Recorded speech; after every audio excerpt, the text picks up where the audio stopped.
Christopher Bell wins in Atlanta. We have another controversy at the finish of these races, and Carson Hocevar made just about everybody mad on Sunday. Welcome back to Break Hard. I'm Matt. Listen, I didn't want to sit here tonight on Sunday night and have to talk about another controversy at the end of these races and whether or not the caution should come out or if it shouldn't, but that's exactly where we are right now. So before we get into it, let's talk about the actual race, because I thought this race was really good. On TikTok, I gave this race an 85. The same way that a good finish doesn't make a bad race good race, a bad finish doesn't make a good race a bad race. Same sort of thing here, and that's how I feel about this race, because this is exactly what we want out of Daytona and Talladega. Now, hopefully NASCAR can figure out how to make that happen, because what we saw on Sunday in Atlanta was really fun and it was really good. You had 50 lead changes, a record number of lead changes in Atlanta. Sure, you had like 62 caution laps out of like 260 in the race, scheduled 260. I think we ended up going like 263 or something like that. Christopher Bell ends up picking up the win after having not been a factor the entire day. Joey Logano and his Penske teammates absolutely came out there and dominated like they were Stewart-Haas Racing at Talladega in, what was that, like 2018 or whatever it was, where they just ran away from every single person. Eric Almirola ends up winning the race. Yeah, that's how it felt on Sunday, because they were all super good. Austin Cindric led a ton of laps. Ryan Blaney in the mix all day.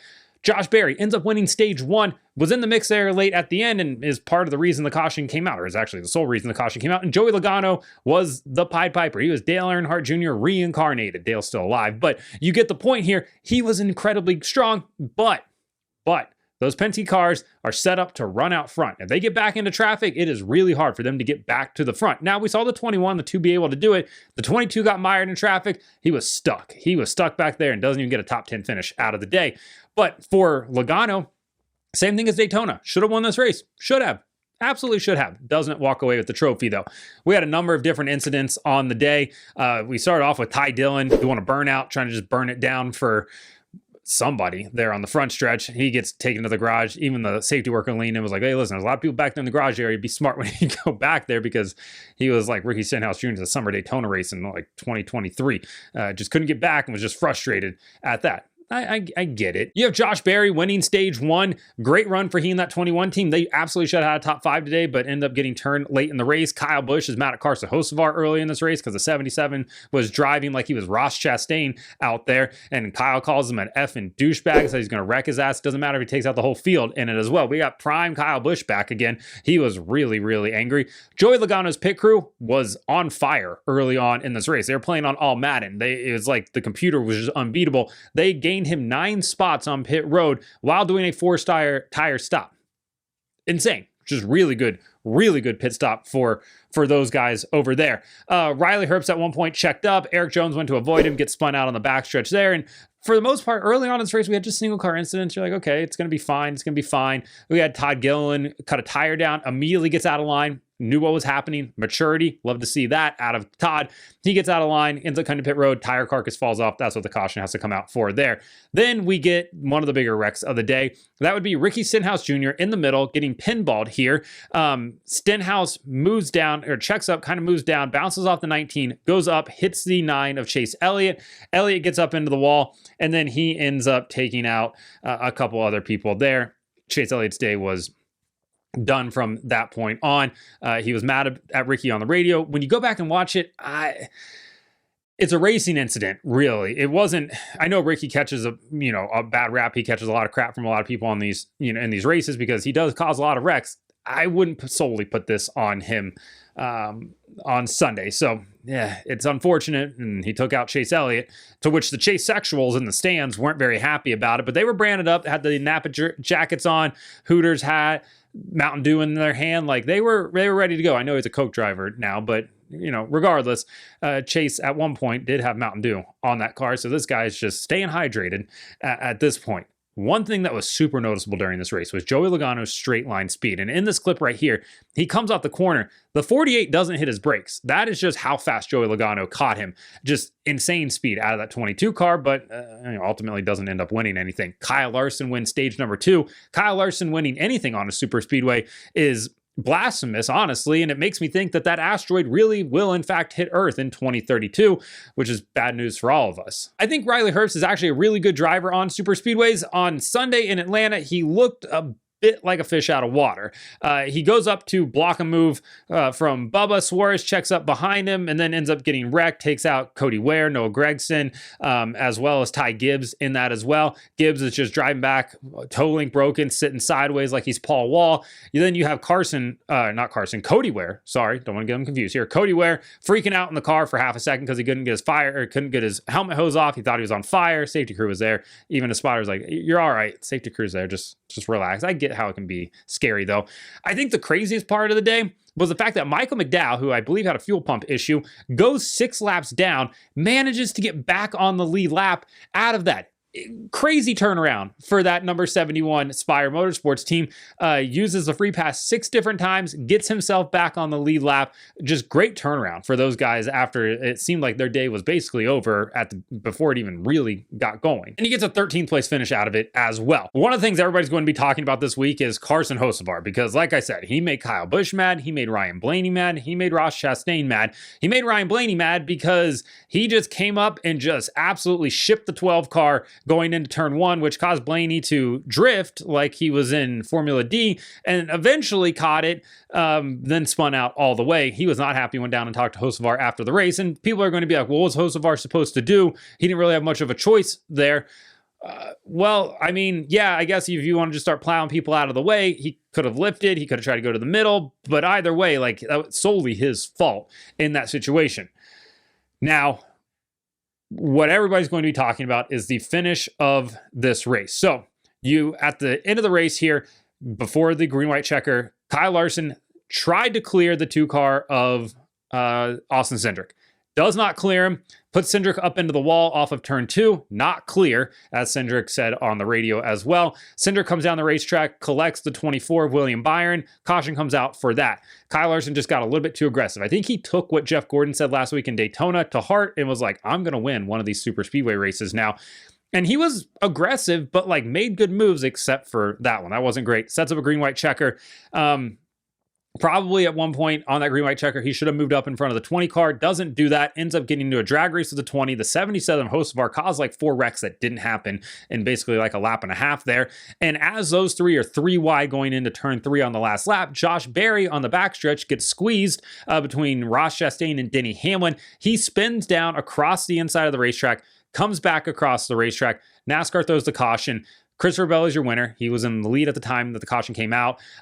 Wins by 1/100th of a second over Hocevar, 2/100ths of a second over Larson. So technically we got a close finish out of it, but that brings us into the controversy that we had on Sunday night. Unfortunately, NASCAR now has its own version of the NFL's what's a catch rule. What is a caution at the end of these races? What deserves a caution? What doesn't deserve a caution? NASCAR's been in session for 2 weeks now, and we've had 4 different controversies in those 2 weeks. We had the duel at Daytona on Thursday night with Eric Jones and Austin Cindric, when NASCAR throws a caution when they probably should just let it go green for the another, 5,000 feet, whatever it was there, 500 or 1,000 feet, not 5,000 feet, to the finish line. Then on Sunday night in the Daytona 500, they allow the leaders to race back to the checkered flag, although there's a big wreck down the backstretch. Then on Saturday night in the Xfinity Series race, big wreck on the backstretch. They allow the leaders to race back to the line. Sunday night, big wreck on the backstretch. They throw a caution out. Now everybody goes to the internet and they're like, NASCAR's consistently inconsistent. The only thing NASCAR's consistent at is being inconsistent and throwing cautions. Now, let me preface this by saying, I don't think that they needed to throw a caution on Sunday night, but they did say in the drivers' meeting that they would do it in a situation like that.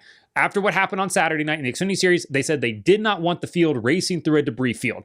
If the wreck happens, further up in the field towards the front, you have all these cars behind that still need to race through there. And like we saw on Saturday night, more crashes happened because of that. They didn't want that happening again. Now, you can make the argument that nobody was saved by that caution coming out. Like, cars were going to wreck whether that caution came out or not. I'm not here to argue that because it's a hypothetical. Who knows at this point? But NASCAR did say that in the drivers' meeting. Elton Sawyer said that they will throw a caution if they have a situation like they had on Saturday night. That one was on them. Okay, we got that situation. They threw the caution here. Part of the problem here, outside of people thinking NASCAR is being, consistently inconsistent is the fact that Fox did a really bad job of showing the incident that happened. They didn't catch it live. They cut to it after the caution came out, and it didn't look like it was that bad. It looked like the 21 was just rolling the bottom down the backstretch. And it's unfortunate because that wreck happened in like 5th or 6th place. And then you have all those cars behind that need to race through there. It was a dangerous situation. On the other hand, NASCAR, I don't think, did a very good job of effectively communicating what Elton said on Sunday morning. And the unfortunate part is everybody's like, well, they need to just have a standard rule. You either race back or you don't. But you can't have a standard rule because not every crash is the same. Not every track is the same size. Every situation is different. Yeah, you probably could have raced back on Sunday night. But what happens if a car goes head on into the wall or somebody gets T-boned? Situations like that, you got to throw the caution because you need to get safety workers out there. And I know people are going to be like, well, what's the difference of, waiting another 30 seconds or not? Maybe there's not a difference, but you're also not the one in the race car that could potentially be hurt as well. So it's a fine line that NASCAR has to walk here. And yeah, it sucks that races finish under caution sometimes. Not every race is going to finish under caution. Sometimes they do, sometimes they don't. But in situations like this, where you have a wreck happen towards the front of the field, you have to think about all the cars behind. And you're also going to think about all these cars on a cool down. They're going to have to drive through that debris field as well with your safety workers and everything else out there. It's just not an enviable position for NASCAR, Juice Hamilton, anybody to be in at this point. And it sucks. It really sucks because we got robbed of a potential 3-wide photo finish. Once again, would have been really sick. At the same time, I would like to make sure that these guys are okay as well. I get it. I understand the safety aspect of it. It's just an unfortunate situation that we start off with 2 super speedway races and both of them kind of end in controversy here. Yeah, I think maybe NASCAR needs to come up with some sort of super speedway, protocol for the end of these races. But like I said, it's difficult. Car goes up in the air, you're throwing a caution for it every single time. Car gets hit, broadside, like we had with Kyle Larson at Talladega a few years ago, you got to throw a caution for it. You just have to. If you have somebody spin out, you probably just go back, you just race back to the checker flag. You stay green. Like I said, it's all circumstantial. It just sucks that this has to be what we talk about when we had a really good race overall. So yeah, it's going to be the controversy going into the week. Maybe NASCAR needs to come up with something for super speedways, but I don't think they need something for every racetrack because road courses are different than intermediate, short tracks are different than super speedways, and not one, rule is going to fit all in this situation. It's just unfortunate that it happened once again. But hey, we're going to Circuit of the Americas next week where hopefully we don't have this controversy happen again. I don't think we should. I think we should be pretty good to go there. Big track, even though it's a short course now. We should be all right, hopefully. Then we go to Phoenix, and God only knows what's going to happen there. Nothing, because nothing ever happens at Phoenix, but, point still stands. And then, finally, let's talk about Carson Hocevar real quick, because, like I said, he pissed off everybody. Kyle Busch early on in the race called him a fucking douchebag, said he was going to wreck the entire field. Didn't matter, he was going to send the 77. Then you have Ryan Blaney getting Hocevar here. Hocevar is the new Chastain. Like, Ross has gotten all that out of his system for the most part. He's calmed down. He is now the elder statesman. When Ross Chastain pulls you aside away from everybody after the race to be like, you got to calm down, you done messed up. Like, that's what happened here. And he did. He pulled Hocevar to the infield grass and was like, relax, dude. Just relax. It was like when Bubba Wallace pulled Raja Carruth to the side last year, I believe at Daytona, to start off the season after he caused a big wreck, and was like, hey, you caused that. Like, you can't be doing stuff like that. You need a mentor. You need something like this, to be like, hey, you got to calm down. Hocevar's got a lot of talent. There's a bit of entitlement there as well. Not a bit, a lot of entitlement. We've seen him hook guys in the right rear multiple times. We've seen him drive through people multiple times. At some point, either NASCAR needs to step in to do something, or the garage is going to start policing itself here. And if, Hocevar gets shipped next weekend at COTA by Kyle Busch or Ryan Blaney or Ross Chastain or whoever else he made mad, nobody's going to be surprised by it. So, yeah, I'm interested to see how it plays out for Hocevar, but you just can't keep driving through people. And is this going to turn into the Ross Denny type of thing that we saw a couple years ago? I don't know. It's going to be, Kyle Busch versus, Carson Hocevar. I think what Hocevar needs to be most worried about right now is the fact that he pushed a Toyota to victory, that being Christopher Bell, and does not push a Chevy teammate to victory lane. Last year at Daytona in the August race in the Xfinity Series, Parker Retzlaff No, sorry, in the Cup Series, Parker Retzlaff ends up pushing Harrison Burton to victory and then gets absolutely screamed at by Chevy officials after the race and people from RCR that he didn't push Kyle Busch to victory. Keep in mind, he never had an opportunity to push Kyle Busch to victory. At no point was he ever lined up behind the 8 car at the end of that race, but I guess never let argument or facts stand in the way of a good argument in that situation. But Hocevar could have. So is Chevy going to give him the same treatment as well? They're going to go yell at him afterwards? I don't know. But I know there's certainly going to be people in the Chevy camp that are not happy that he pushed a Toyota to victory on Sunday. So yeah, he pissed off half the field and potentially the OEM as well. For Hocevar, maybe just good that we're going to a road course, just kind of lay low for a week or two and then get back to it. But yeah, he's kind of become the new Ross Chastain. We'll see how all of it plays out for him. Like I said, kid's got a lot of talent. He's going to find his way to victory lane. He's going to move up from Spire eventually as well, but he needs to really speed up that maturity and let races come to him. Doesn't have to just beat and bang his way all the way through. You'll get it. It'll come to you. But man, just some of the moves on Sunday, just wow. Even on that green white checker, like I said, he caused like 5 wrecks in like the last lap and a half, but nobody actually wrecked, which is remarkable as well. So let me know in the comments what you think about Christopher Bell winning. Overall, what you thought about the race. I really enjoyed the race. Yeah, we get it. The finish wasn't great, but the race overall was super good. The controversy, of course, and Carson Hocevar. Like and subscribe to the channel. Follow me on TikTok at Break Hard, Instagram, Twitter, and Facebook at Break Hard Blog.